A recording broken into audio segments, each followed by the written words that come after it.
She sits across from him, the table between them small, close. The house smells like iron and earth, the air thick with dust. He cuts into his steak, slowly, methodically, the knife sliding through the meat with an almost unsettling precision. The plate is polished clean before she can blink. She hasn't spoken, hasn't moved, hasn't even breathed too loudly. The silence hangs like a rope between them. He doesn't look up once, doesn't break the rhythm of his chewing, doesn't let the moment stretch into something it shouldn't be. The sound of the fork on plate, the scraping of the knife, is the only noise. It fills her ears, fills the room. It feels wrong, but she doesn't move.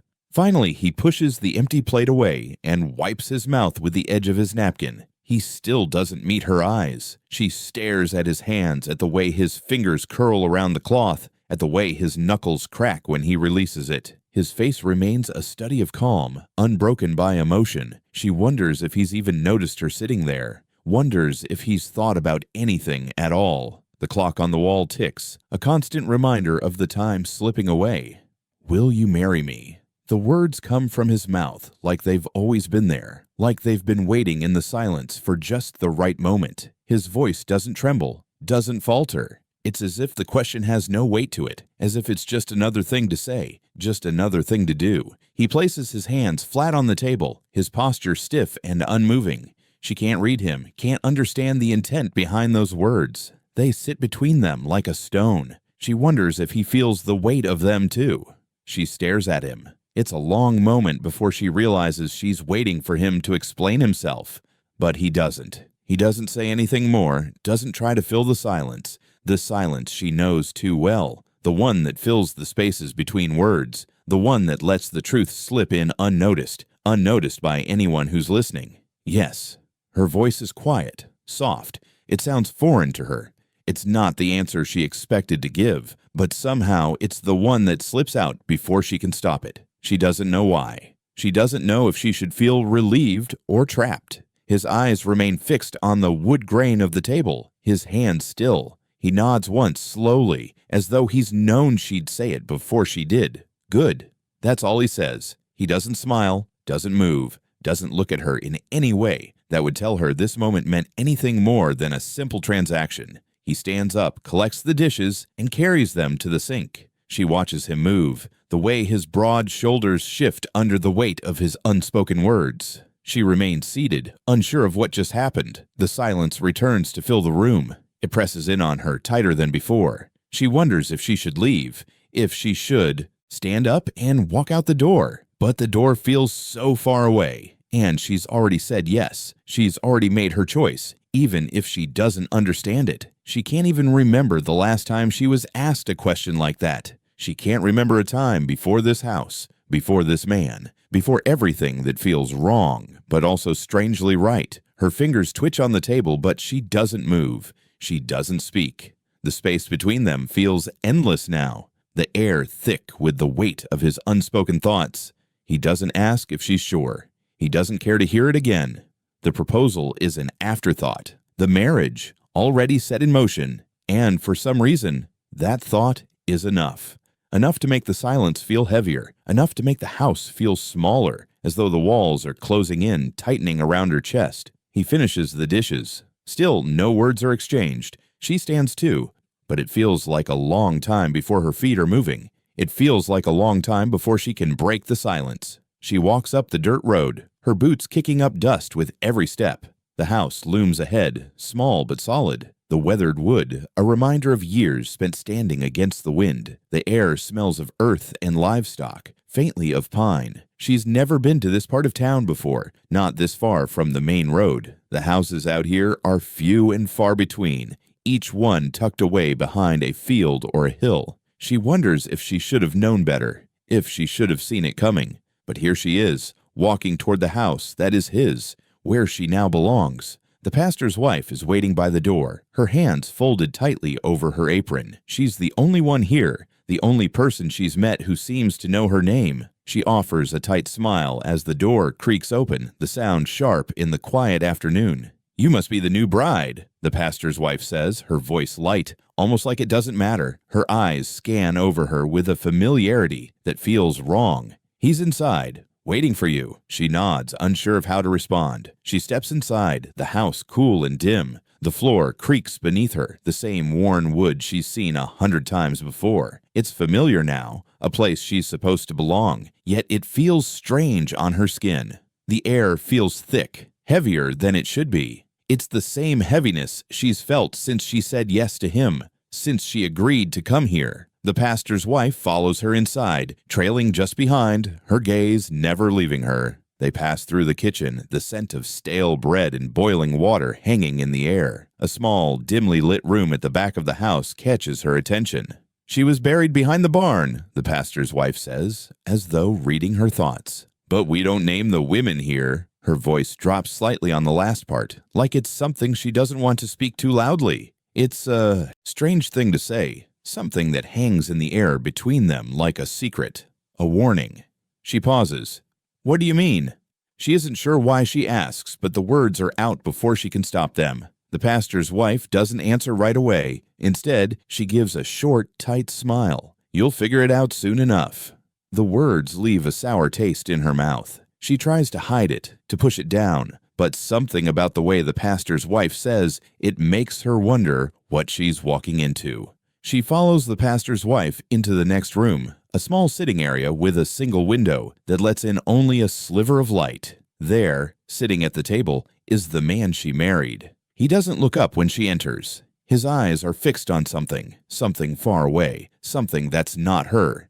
She feels the weight of his silence, the way it presses down on her, but she doesn't speak. She never does. The pastor's wife steps back, her role in the moment completed. She lingers by the door, her eyes flicking between them, but she doesn't say anything more. The silence stretches between them, thick like the air outside. "How's the barn?" she asks finally, trying to fill the space between them. His response is slow, deliberate. "It's fine." He doesn't look at her when he says it. The words are empty, hollow. A part of her wants to ask more, to ask what he means, but she doesn't. She doesn't know how to. "Is that where she's buried?" she asks before she can stop herself. His eyes flicker, but they don't meet hers. "It's none of your concern," he mutters, his voice tight, his jaw set. The words land like a slap, but she doesn't flinch. Instead, she swallows them down deep into her chest and nods. She can't bring herself to say more. Not now. Not when she doesn't understand any of it. She doesn't understand why he's like this, why he won't speak, why everything feels wrong. She looks back at the pastor's wife, who stands in the doorway, still watching them. There's something strange about the way she looks at them, something like pity, like she knows something she isn't saying, something she isn't willing to share. The silence presses in on her, suffocating her with its weight. She feels her breath catch in her throat, the words she wants to say trapped behind her teeth. But she doesn't speak. She doesn't know what to say anymore. The pastor's wife steps away, her presence slipping from the room like a shadow. She's gone as quickly as she came. "Come here," he says, his voice low and strained. She moves closer, unsure of what to expect, unsure of what's coming. She sits beside him, the warmth of his body next to hers. But it doesn't feel right. His touch, his silence, it all feels wrong. She tries to focus, to tell herself that this is what she wanted, but it doesn't feel like it. It doesn't feel like anything. She sits there, beside him, the room growing colder by the second. And as the moments stretch on, she wonders if she'll ever be able to breathe freely in this house. She's folding the laundry, hands moving mechanically over the fabric, her mind elsewhere. The soft scrape of cotton against her palms is the only sound in the room. The kitchen smells faintly of burnt wood and stale air, the kind of smell that never seems to leave old houses. The sun is low in the sky, casting long shadows across the worn floorboards. It feels late, though she hasn't been here long enough to say what time it really is. The house has no clocks, no clear markers of the passing day. She doesn't know if it's a blessing or a curse. The stove stands in the corner, an old thing, blackened by years of use. She avoids it, mostly. He told her not to touch it, that it was temperamental. She's learned to respect his rules, even the ones that don't make sense. As she picks up a shirt, she notices something odd, a sliver of space in the wall behind the stove, something she hadn't seen before. She stands, her body stiff with the sudden urge to investigate. It's a narrow crack, just wide enough to fit her fingers between the wood and the metal. She doesn't know why she feels compelled to press her hand into it. Maybe it's the silence of the house. Maybe it's the need to find something. Anything. Her fingers brush against something cold, something hard. She pulls back and kneels down, her breath shallow, her chest tight. There, hidden behind the stove, is a tiny door, no bigger than a cupboard, but sealed tight with a padlock. She reaches out, fingers grazing the cold metal, and feels a strange weight settle in her stomach. It's unexpected, like a secret she wasn't supposed to find. She stands again, wiping her hands on her apron, and turns toward the door. He's standing in the doorway, watching her. His expression is unreadable, as always. "Don't touch that," he says, his voice quiet but sharp. There's a warning in it, something she's learned to listen to. She doesn't respond, doesn't ask what's behind it. It doesn't matter. He's already answered the question without saying a word. She moves back, slowly, her eyes still on the small door. It's strange, the way the house keeps secrets. They're tucked away in corners, behind walls, hidden beneath the floorboards. It's as if it's trying to hold on to something it doesn't want to let go of. He steps forward, his boots heavy on the floor, and stands beside her. His hand brushes against the door, but he doesn't open it. Instead, he presses the flat of his palm against the wood. "Rats used to nest in there," he says, his voice low, steady. "I never bothered with it." She looks at him, her mind racing. Rats. That's what he says. Nothing more. The words are simple, dismissive, and yet they don't make sense. She knows rats don't leave padlocks behind. They don't leave secrets, but she doesn't ask. She never asks. He moves away, back toward the table, the heavy weight of his presence lingering in the room like smoke. She stares at the door, her mind a blur of questions she's too afraid to voice. She's heard the stories about this house, the ones whispered in the corners of the town, the ones no one dares to repeat aloud. She's heard about the land it sits on, the people who used to live here, and the things that were buried beneath it, but none of those stories ever made sense to her. Not until now. She turns back to the laundry, but her mind won't settle. She folds the clothes with mechanical precision, her eyes flicking back to the door every few seconds, as if it might suddenly open on its own. She tells herself it's nothing, just an old house with too many creaks and cracks. But deep down, she knows that's not the truth. He doesn't leave her side, not even as she works, not even as she finishes. His silence is a constant weight, heavier than anything she's felt before. It presses in on her, pulls at her thoughts. She wonders what he's thinking, what he knows that she doesn't. The door behind the stove sits untouched, the padlock gleaming in the dim light. She wonders if it's locked because it holds something dangerous, or maybe it's locked because it holds something that shouldn't be found. The thought makes her skin crawl, but she doesn't move, doesn't speak, don't ask. The silence between them stretches, thick and suffocating, like the house itself is waiting for something to happen. By the time she finishes, the room is dark, the sun has set, and the house is swallowed by shadows. She looks at him one last time, but he doesn't look back. His back is turned, his focus on something far away, something only he can see. She wonders if he's waiting for something too, waiting for her to ask, waiting for the moment when she'll break the silence. But she doesn't. She can't. Instead, she walks away, leaving the tiny door behind her, locked and waiting. The goats are skittish that morning, their eyes wide and wild as they edge toward the barn. They won't come any closer, no matter how much she calls them, no matter how much she shakes the bucket of grain. They skitter at the far end of the field, their hooves kicking up dirt, tails flicking nervously. She watches them, unsure, a knot tightening in her stomach. It's not like them to act this way, not since she's been here. They've always been stubborn, but never afraid. She steps out onto the porch, pulling her shawl tighter around her shoulders. The cool breeze stirs the leaves, sending a rustle through the trees. The air smells like earth and damp wood. Something is off. It's the silence, the way everything is holding its breath. She looks back at the house, her eyes drawn to the corner of the living room, where the floor creaks every time she steps on it. She's been avoiding that side of the room, the side near the stove, where the door is hidden behind the wall. The floorboards there are worn uneven, but it's something else that bothers her. The way the air feels, thick and heavy, every time she passes by. It's like something is waiting. She glances at the goats again. Still, they won't come closer. "Hey," she calls to him as he steps out of the barn, wiping his hands on his pants. What's with them?" He doesn't answer right away, just watches the goats from the doorway, his arms folded. His face is unreadable as usual. The silence stretches thick between them. "They don't like that part of the house," she presses, stepping toward the barn. "Why don't they come near?" He turns to her, his expression hardening. "Don't touch that plank," he says, his voice low, almost a growl. "My father's beneath it." She stops, her breath catching in her throat. His words don't make sense. Her mouth feels dry as she stares at him, trying to piece together the meaning. What does he mean? Beneath it? "Your father?" she asks, the question slipping out before she can stop herself. Her voice sounds too loud against the stillness of the morning. His jaw tightens, the muscles in his neck flexing. "Don't ask." The words are final, clipped. She feels the weight of them, heavy, pushing against her chest. She wants to ask more, wants to understand, but something in his eyes tells her it's not a conversation he's willing to have. Not now. Not ever. She nods, stepping back, the unease growing like a lump in her throat. He watches her for a moment longer, his gaze hard, before he turns and walks toward the barn.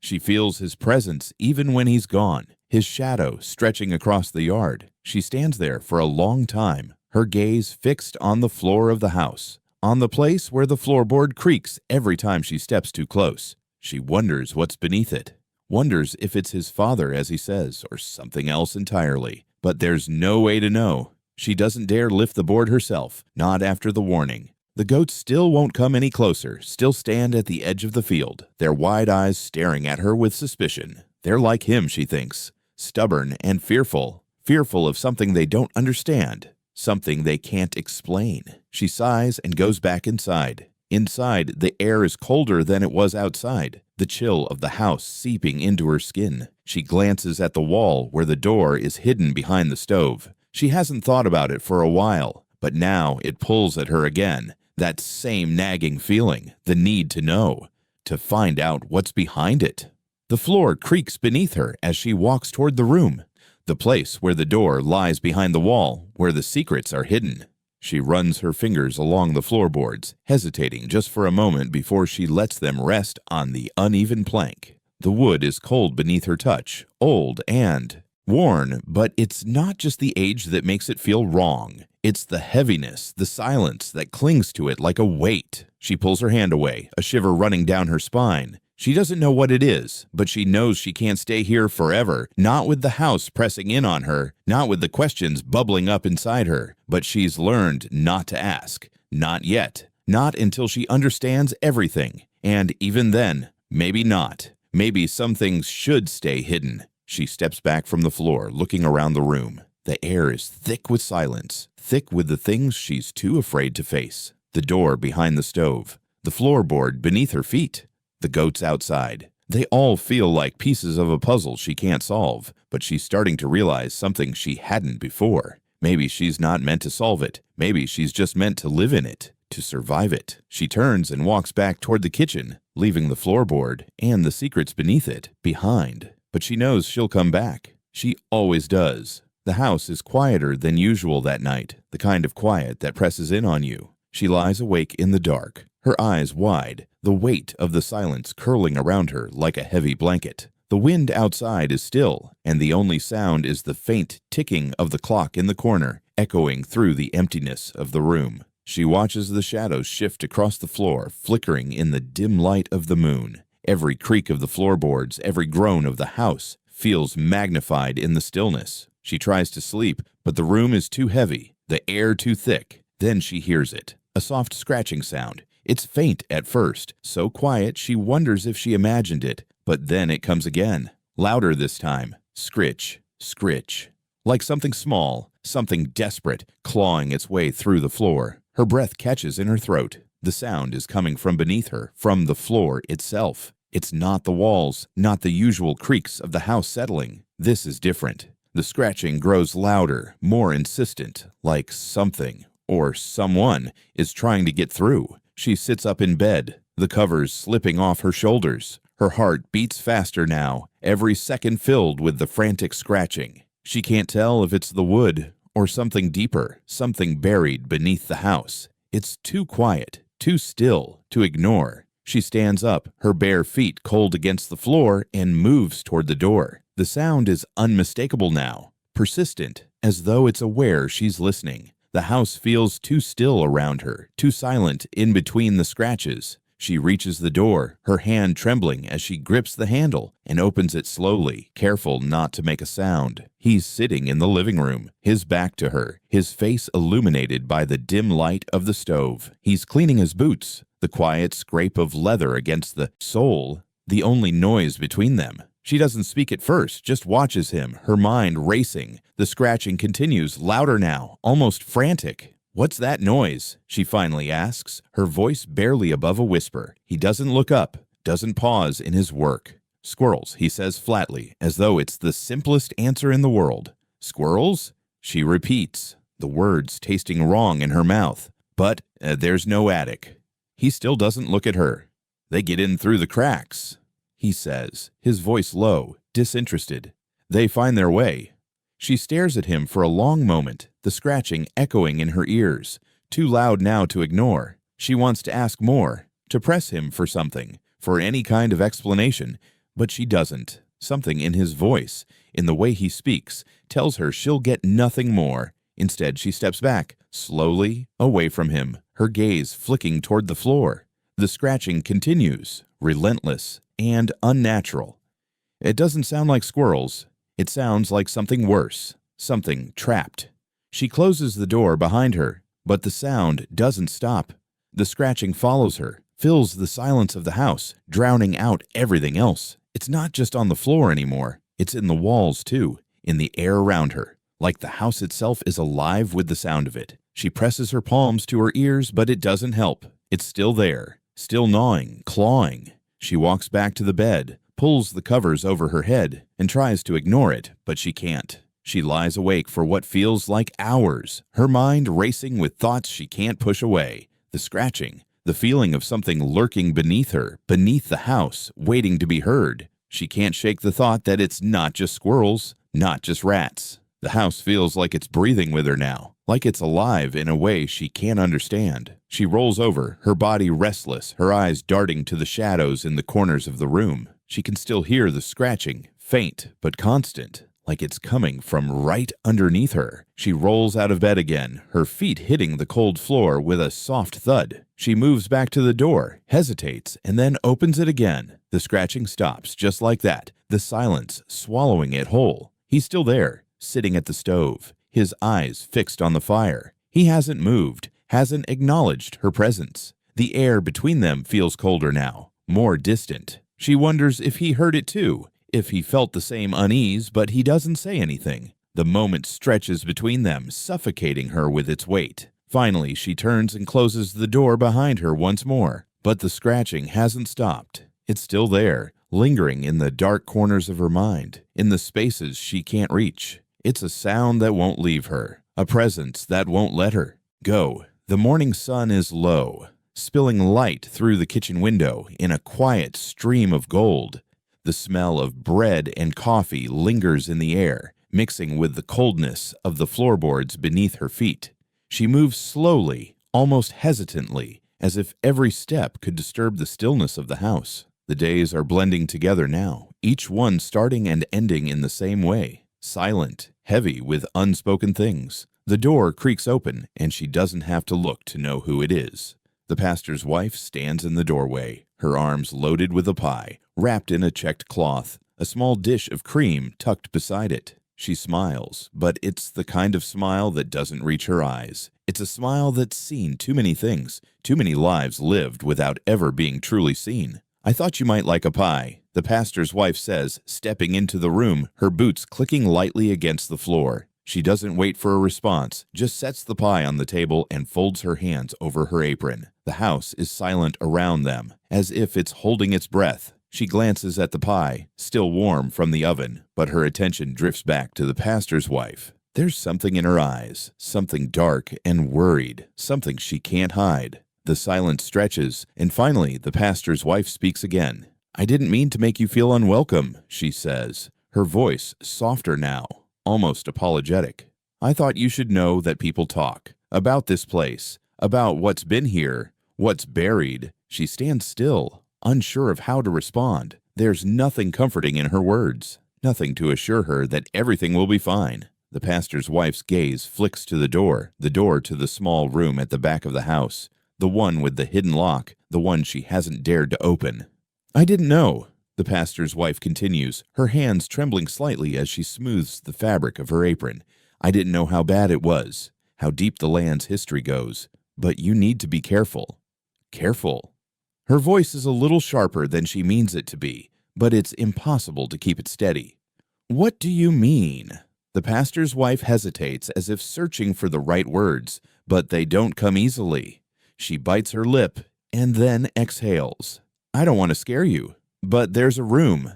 Her eyes flicker toward the wall, toward the corner where the door is hidden behind the stove. If you find it, if you open it, don't read the names. Don't say them out loud. It's not just ink on paper, it's something more, something that'll stay with you. The words hang in the air between them, a chill that she feels even more than she hears. She doesn't know what to make of them, doesn't know whether to believe them, but something in the pastor's wife's face tells her that this isn't just another story, another rumor. This is something she's warning her about, something she's afraid to speak of too clearly. Why didn't you tell me before, she asks, her voice quiet, almost a whisper. Why bring it up now? The pastor's wife looks down at the floor, avoiding her gaze. I didn't know what you'd do, she says softly. Some things are better left alone. Some things are better not dug up. The house. It's been here a long time, longer than you realize.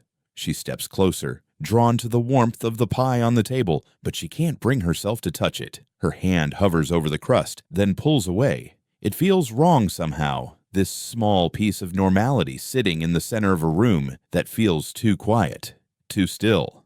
I shouldn't have come, the pastor's wife says, her words almost regretful now. I shouldn't have told you any of this. But you're new here. You don't know what this place can do to you. She's not sure what to say.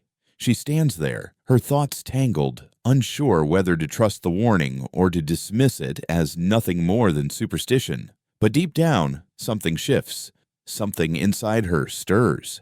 She knows what the pastor's wife is trying to say without saying it. She knows that this house, this land, has a hold on people, a hold that's hard to escape once it's caught you. The silence between them stretches, thick with the weight of what's unsaid. Finally, the pastor's wife steps back toward the door, her hand resting on the handle. I'll be going now, she says, her voice low. Just be careful. And remember, don't say the names. She watches the pastor's wife leave, the door closing softly behind her. The house feels colder now, emptier somehow, even though she's still standing in the same room. The pie sits untouched on the table. The room feels darker than it did before, filled with shadows that weren't there a moment ago. She walks slowly to the door at the back of the house, the door that's hidden behind the stove. Her fingers brush the wood, and she stops, her heart pounding in her chest. The names. She's thought about them 1,000 times already, wondering who they belonged to, why they were etched into the walls. But now, with the warning echoing in her ears, she feels the weight of them. She feels the pull of something she can't quite understand. For a moment, she considers leaving it all alone, leaving the house and never looking back. But she knows she won't. She knows she can't. Something has already begun to stir inside her, something she can't ignore, and the names are part of it. She'll find them. She'll open that door. It's only a matter of time. The sun is low, casting a red glow across the yard as she bends down, her fingers brushing against the dirt beneath the porch.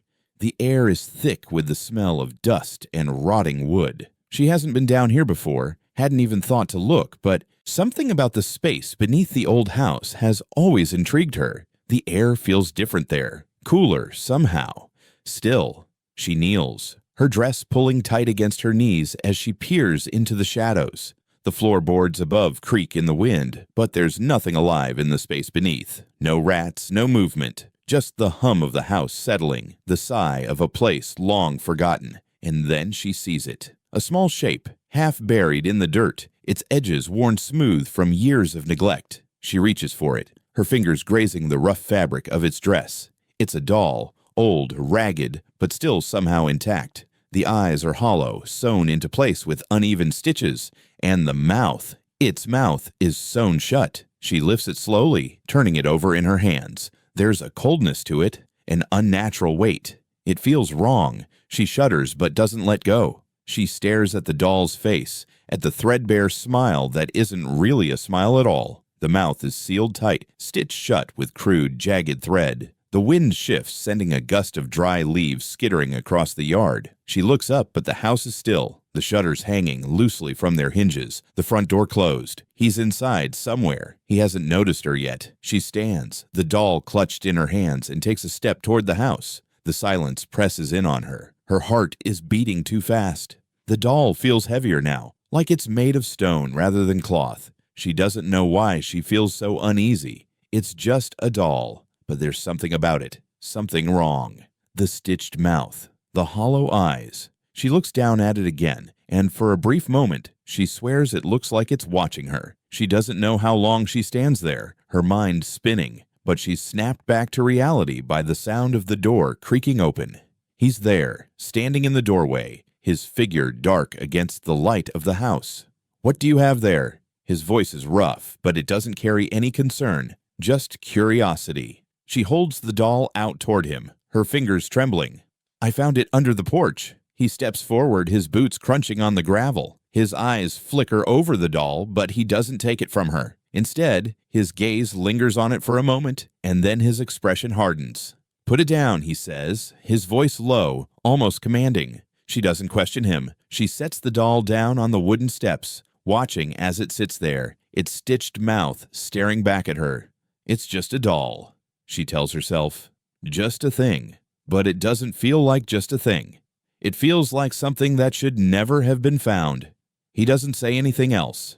Without a word, he walks toward the woodpile by the shed, picks up an armful of dry kindling, and starts a fire. The flames lick at the night air, casting long shadows across the yard. She watches him, her heart racing, but she can't look away. She knows what's coming. He doesn't pause. He doesn't flinch. Without even a glance back at her, he picks up the doll and tosses it into the fire. She watches, frozen. The flames snap and crackle, reaching for the doll like it's a living thing. The cloth catches fire first, curling into ash, and then the rest follows. The doll burns quickly, the threads of its mouth disintegrating into smoke. The fire swallows it whole, and in seconds, it's nothing but charred remnants. He stands there, his back to her, the firelight flickering across his face. He doesn't speak. He doesn't need to. She opens her mouth, but the words don't come.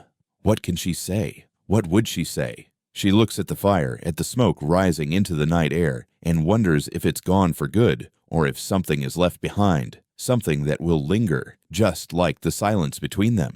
He turns back toward her, his expression unreadable, and without a word, he walks back into the house. She stands there for a long time, watching the last embers of the doll burn away, her fingers still trembling from the touch of it. The smell of burning fabric lingers in her nose, sharp and acrid. When she finally goes inside, the house is quiet. He's sitting at the table, his hands folded neatly in front of him. He doesn't look up when she enters, doesn't acknowledge her presence. He doesn't have to. The air is thick, and the house feels colder than it did before. The doll is gone, but the feeling, the weight of it, is still there. He's gone hunting again, and for the first time since she arrived, the house feels quieter than usual. There's no ticking of the clock, no scraping of leather boots across the floor, no low murmurs of conversation that fill the silence between them. Just the wind outside and the soft creak of the house, as if it's breathing, waiting. She stands by the stove, her hands resting on the worn countertop, her mind drifting to the space beneath the floorboards. The same floorboards she's avoided since she first stepped foot in this house. The ones he warned her not to touch. The ones he said weren't worth her attention. But the warning is never enough, is it?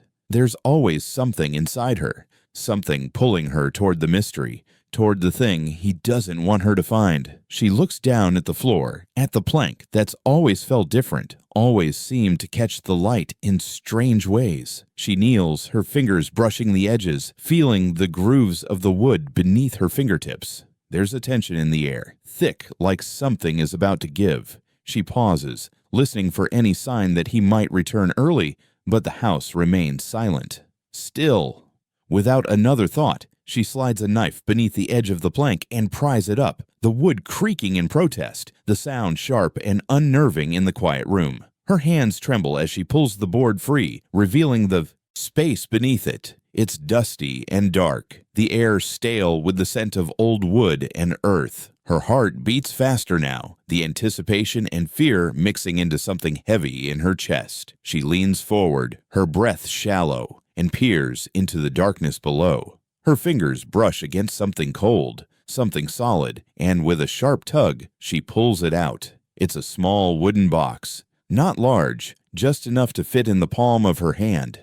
It's plain, unremarkable at first glance, but as she holds it in the dim light, she feels the weight of it, the feeling that it's more than it seems. She sets the box on the floor in front of her, her hands trembling as she opens it. The lid creaks open slowly, and inside she finds 3 objects. A ledger, old and worn, its pages yellowed with age. A small yellowed baby tooth, its edges jagged and worn as if it's been handled too many times. And a rusted key, the metal pitted and corroded, its shape twisted, but still strangely familiar. She picks up the ledger first, her fingers tracing the edges of the pages.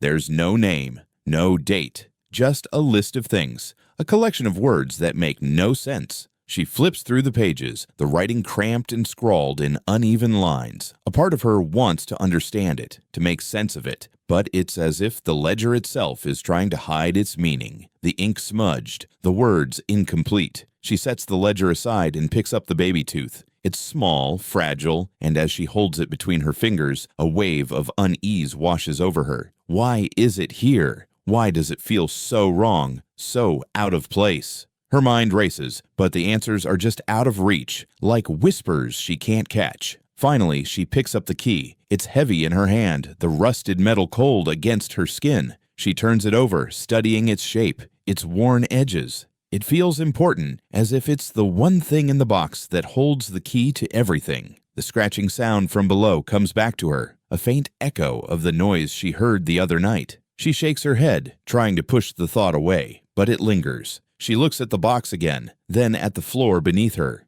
It's too much. Too many questions. Too many things hidden in this house. She should have left when she had the chance, should have walked out the door and never looked back. But instead, she sits there, holding the key, the baby tooth, the ledger, wondering what they mean, wondering what they're connected to. The wind howls outside, the house creaking around her, but she doesn't move. She doesn't even breathe. The weight of the objects in her hand pulls at her, but it's the key that haunts her. She knows without a doubt that it's meant to open something in this house, something he's been hiding. A floorboard shifts somewhere above her, and she quickly closes the box, stuffing it back into the hole and replacing the plank, her heart pounding in her chest. She stands, quickly brushing the dust from her hands, and wipes the sweat from her brow. Her body is trembling, but she doesn't know why. The key, the tooth, the ledger, they don't belong here. They don't belong to her. But she knows that she can't walk away from them. Not now. As the door to the house creaks open, she feels him coming back. She doesn't look up. She doesn't want to. She doesn't want him to see her shaking, to see the fear in her eyes. She doesn't want him to know that she's seen the things he's hidden. But she has. And now she's left with a choice. To face what's buried beneath the floorboards, or to live in the silence of the house, pretending she doesn't know.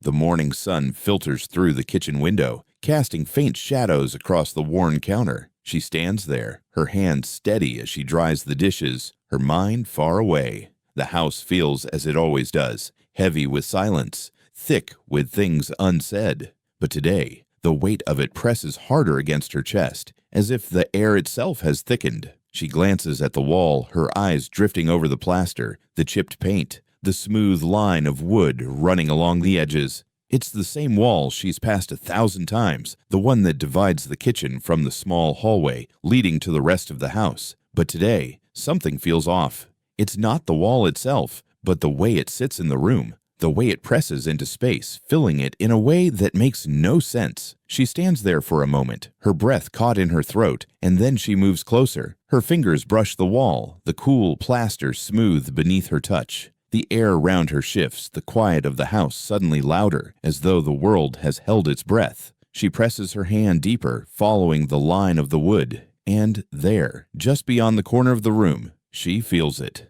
A seam. A slight break in the wall. Her pulse quickens. She presses harder, running her palm across the surface. The wall is solid. Too solid, like it shouldn't be. She can't explain it, but something in her stomach twists. An old instinct warning her that she's found something she wasn't meant to. Without thinking, she pulls at the edge of the wall, her fingers scrabbling against the rough surface, and to her surprise, it gives. Slowly, the plaster begins to pull away, revealing a space behind it, a cavity, a gap that shouldn't be there. She pauses, her heart racing, her breath shallow, but she can't stop. Her fingers work faster, pulling at the plaster, tearing it away piece by piece until the entire section of the wall is exposed. It's not a door, not a window, just a hollow space that leads nowhere. Just more of the house, hidden behind layers of old paint and plaster. She's sure she's not supposed to see this, but it's too late. She's already found it. She kneels, her knees creaking in protest, and peers into the darkness of the cavity. There's nothing in there, just empty space. But it feels wrong, like it was never meant to be empty. Her eyes scan the edges, and that's when she sees it. A rusted metal lock set into the wall, its shape too deliberate, too perfectly placed to be accidental. Her hand trembles as she reaches into her pocket. The key, the one she found in the box. It's heavier now, colder, like it's been waiting for this moment. She holds it up, her fingers gripping it tightly, and then, with a deep breath, she slides it into the lock. It fits. Perfectly. The sound of it turning in the lock is louder than it should be, sharp and echoing in the stillness of the house. The air seems to thicken, like something is shifting. Something is about to happen. She hesitates for a moment, her mind racing, but then the lock gives way with a soft click. The wall in front of her creaks, as though it's waking up from a long, uneasy sleep. She pulls at it, the wooden panel groaning as it swings open with a soft hiss. Beyond it lies darkness, the space behind the wall as empty as the rest of the house. But it's not just emptiness she feels. It's something more. A presence, an energy that fills the air, that presses in on her from all sides. She can feel the weight of it, like it's been waiting for her, watching her every move. Her heart beats faster, but she can't look away. She steps forward, her hand reaching out into the darkness, and the air in the room shifts. Heavier now, as if the house itself is holding its breath. Behind the wall is a room, a small hidden room with walls covered in the same old peeling wallpaper as the rest of the house. But there's something different about this room, something she can't quite place. The floor is dust-covered, but there's no sign of the usual cobwebs, no trace of the decay that clings to every corner of the house. It's as if it's been preserved, untouched for years, waiting. She steps inside, her feet light on the creaking floorboards. The room is cold, colder than the rest of the house, and the silence is deafening. She looks around, but there's nothing here. No furniture, no belongings. Just bare walls and empty space. Her eyes fall on the far corner, where something glints in the dim light. A small wooden box, almost hidden beneath a layer of dust. She walks toward it, her hand reaching out instinctively, but she stops just before she touches it. Something in her gut tightens, a warning she can't explain. The room feels like it's closing in around her. The air is thick with the weight of something unspoken. The walls seem to close in, the darkness growing deeper the longer she stays inside. She doesn't know what she expected to find, but this emptiness, it's worse than she could have imagined. With one final glance at the box, she steps back, pulling the wall close behind her. The lock clicks into place as she leaves the room, the air in the house feeling even heavier now, as though she's just uncovered a secret that wasn't meant to be found. She stands there, breathing deeply, and for the first time since she entered this house,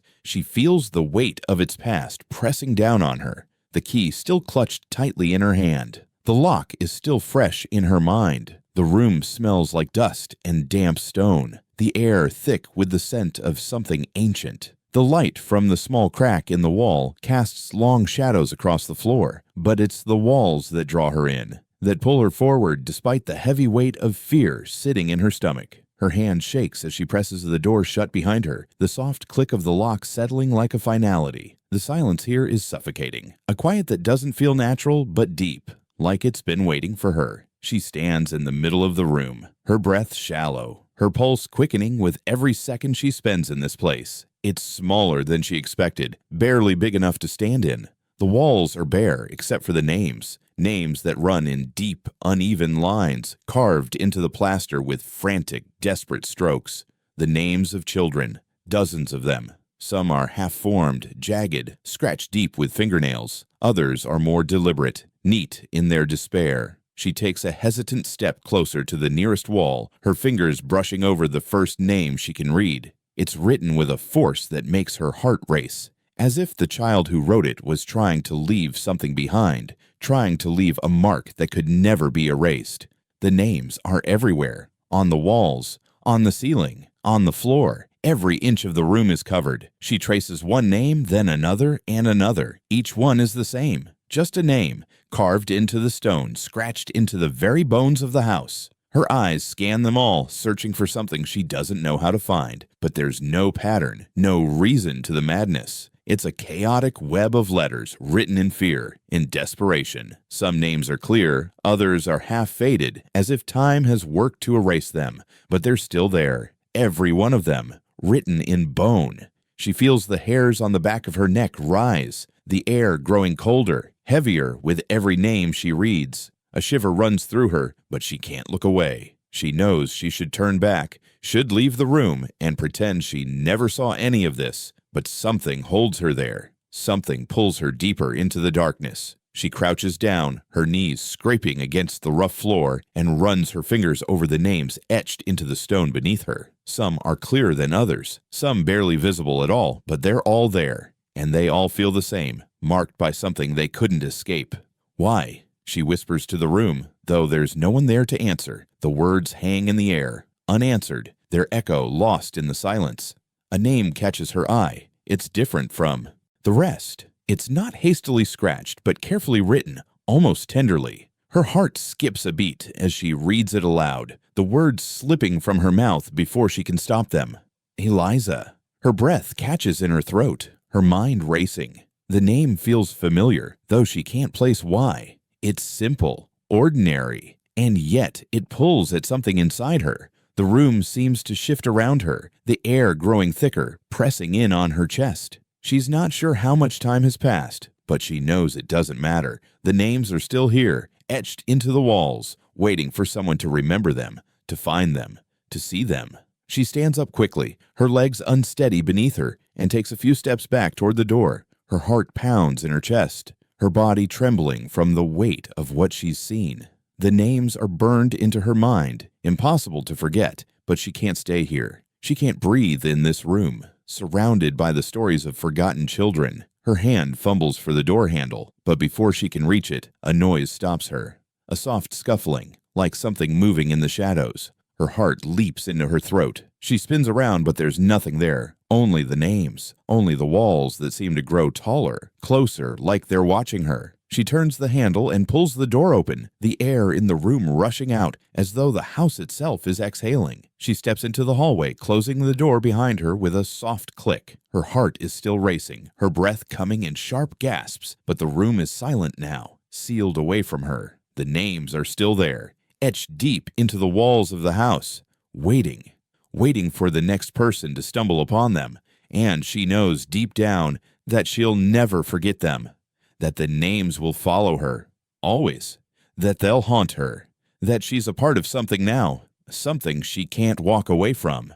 As she walks away, her eyes flick to the wall again, and for a split second, she swears she sees a name there, fresh, new, etched in the same desperate strokes as the others, her own. The room is still, the light dim as she sits at the kitchen table, the ledger spread out in front of her. The pages are yellowed, crinkled at the edges, the ink faded in some places, as if the years have worked hard to erase its secrets. But they remain, etched in the curling handwriting, the careful yet rushed script that fills the pages. She opens the book again, her fingers tracing the names that fill it, the numbers beside them, dates, ages. Each one feels like a whisper from the past, an echo she can't ignore. She thinks of the wall, of the names scratched into the plaster, their deep grooves carved in fear and desperation. The thought of the room, the names, still lingers in the back of her mind, pressing against her chest. She can't shake the feeling that they are all connected, that the ledger and the names etched into the walls are pieces of the same story. But she doesn't want to know, doesn't want to see how deep the connections run. But she has to.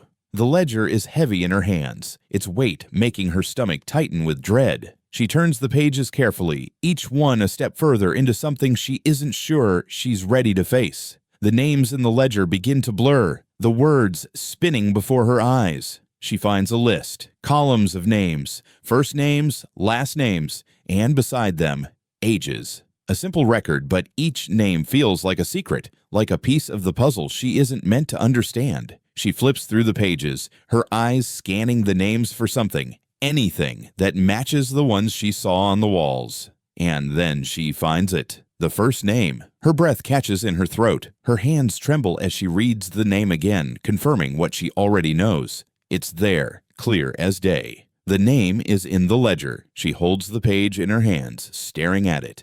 The name is hers. She stares at it, confused, unable to breathe. The name on the ledger is hers, but the date beside it is not.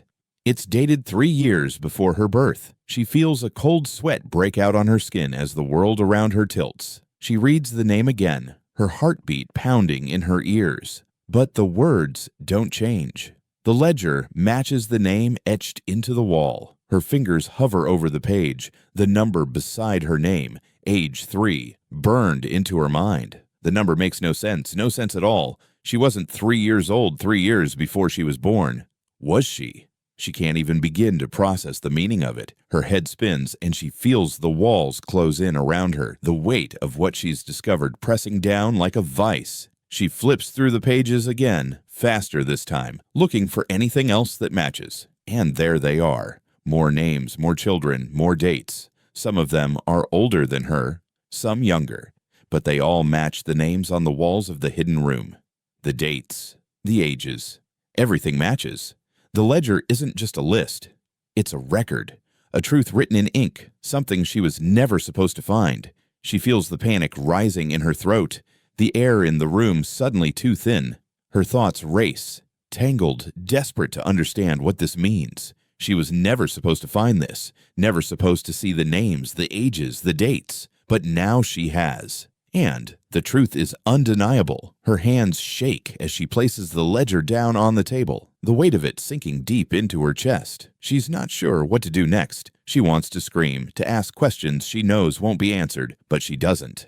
Instead, she pushes the ledger away and stands up, pacing the room. The house is too quiet. The air is too thick with the weight of it all. The names, the dates, the ledger, the wall. They are all connected, tied together by something she doesn't understand, by something darker than she can comprehend. She wants to leave. She wants to run far away, to forget it all, to pretend she never opened the ledger, never stepped into that room behind the wall. But she can't. She knows now, deep in her bones, that there's no leaving this. Not anymore. The names will follow her, just like the house, just like the air in the room. There is no escaping it. She looks at the ledger again, her gaze fixed on the page with her name, and feels a sense of finality settle over her. The truth is in the ledger, and the truth has already chosen her. She steps away from the table, feeling the weight of the house pressing in on her. The ledger is still open, its pages emptying themselves into her mind, filling her with something she can't explain, can't put into words. But one thing is clear, the past has caught up with her, and it's not letting go.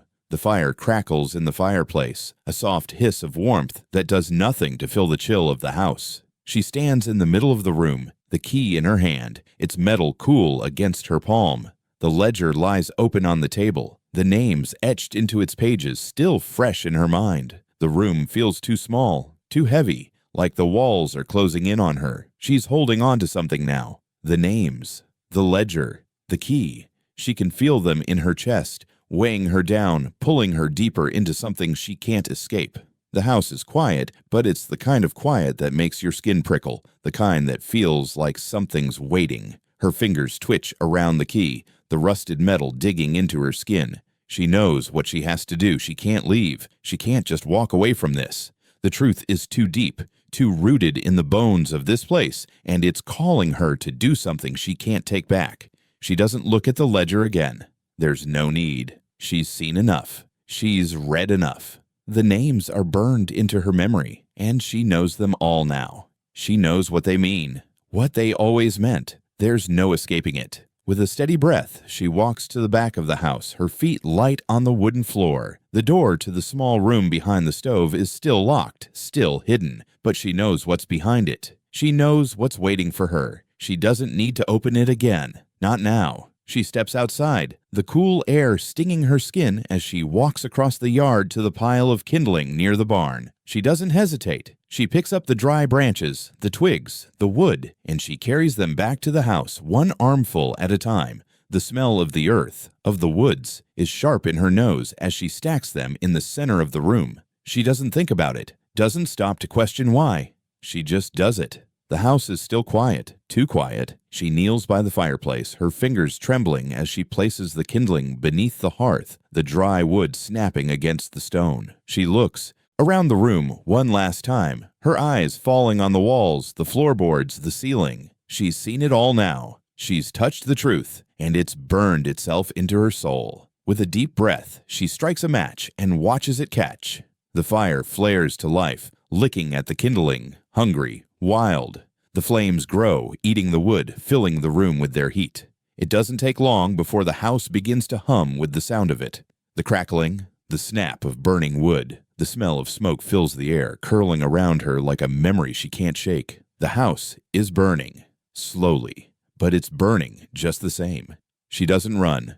She watches it. She watches the flames climb up the walls, the smoke thickening, the warmth spreading across the floor. She stands there, still, her eyes fixed on the fire, the key still clutched in her hand. The fire dances wild and alive, and she steps back. The heat is intense now, but she doesn't feel it.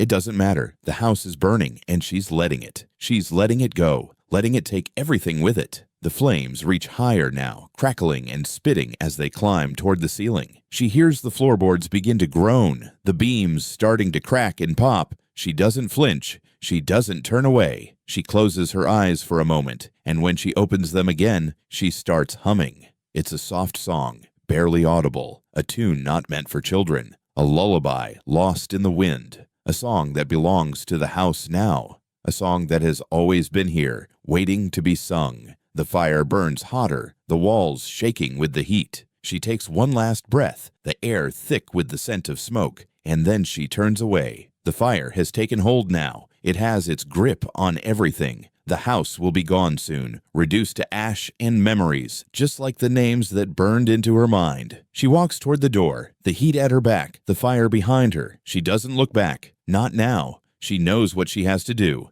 The house is burning, and it's the only way out. As the flames roar around her, she steps into the night, the warmth of the fire still at her back. The house is gone now. Its secrets, its stories, burned away. But she doesn't feel relieved. Not yet. Not until she's far enough away to forget the sound of the flames, to forget the names, to forget what she's done. But even as she walks, she hums the song again, and for the first time, it feels like the right thing to do.